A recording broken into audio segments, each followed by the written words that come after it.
임신을 준비하는 부부들에게 제가 제일 먼저 체크를 해보라고 하는 것이 혈압입니다. 사실 좀 의아하죠. 다른 곳에 뭐 우리 양방이든 한방이든 임신을 준비하고 또 난임을 치료하는 곳에서 사실 혈압 이야기를 별로 하지 않을 거예요. 근데 저는 매우 중요시하게 생각을 하거든요. 그래서 보통 혈압, 그리고 맥박, 체온, 호흡, 이것을 이제 바이털 사인이라고 그래요. 이제 바이털이라고 하는 건 매우 중요한 우리 몸에서 없어서는 안 되는 그런 요소를 바이털이라고 하죠. 뭐 비타민도 거기서 나온 얘기죠.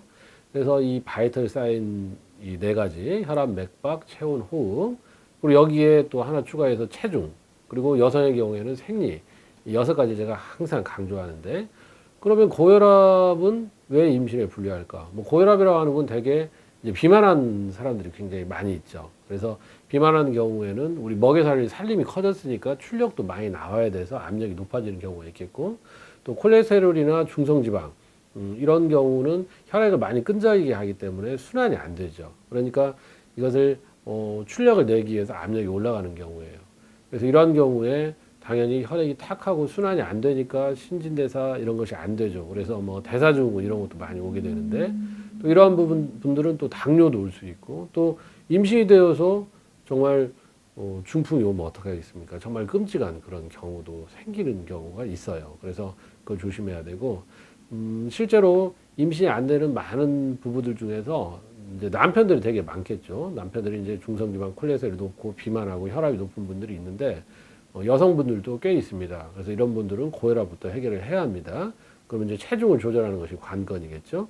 그리고 저혈압의 경우가 있는데, 저혈압은 상대적으로 고혈압에 비해서 중요성이 떨어진다라고들 많이 인식을 하고 있어요. 고혈압은 바로바로 증상이 나타나거나 큰 병이 쉽게 올 수 있는데, 저혈압은 이것에 비해서 이제 만성적으로 진행이 되니까 의사들도 좀 간과하는 경향이 있어요. 그리고 우리가 정상혈압을 120에 80으로 놨는데, 사실 120보다 낮으면 저혈압이거든요.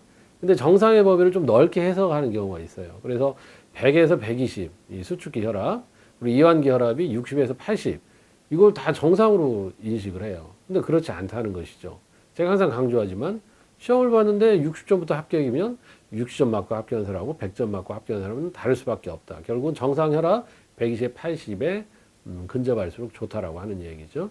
그래서 혈압이 낮다라고 하는 것은 혈액의 압력이 떨어져 있다는 것이죠. 혈액의 압력이 떨어져 있다는 것은 혈액이 부족한 것이고, 혈액이 부족하다는 얘기는 몸에 순환이 안 되고 당연히 생식기계통으로도 혈액순환이 안 되는 것이죠. 그래서 이런 경우에는 생리주기가 늦어진다, 또 뭐 생리통이 있다, 생리량이 적다, 냉이나 분비물이 많다, 또 자궁이나 난소, 나팔관의 수축력이 떨어져 있다, 이런 모든 연관성을 가질 수 있다라고 하는 것이에요. 그래서 그것에 대해서 인식이 없는 것 뿐이지 그것이 서로 연관성이 없다는 얘기는 아니거든요. 그래서 저는 실질적으로 우리 환자분들이 오셨을 때 이 혈압의 교정을 통해서 무난하게 건강에 임신이 되는 경우를 얼마든지 많이 봅니다. 그래서 여러분들이 혈압에 문제가 있다면 먼저 혈압부터 교정하려는 그런 노력을 하시기 바랍니다.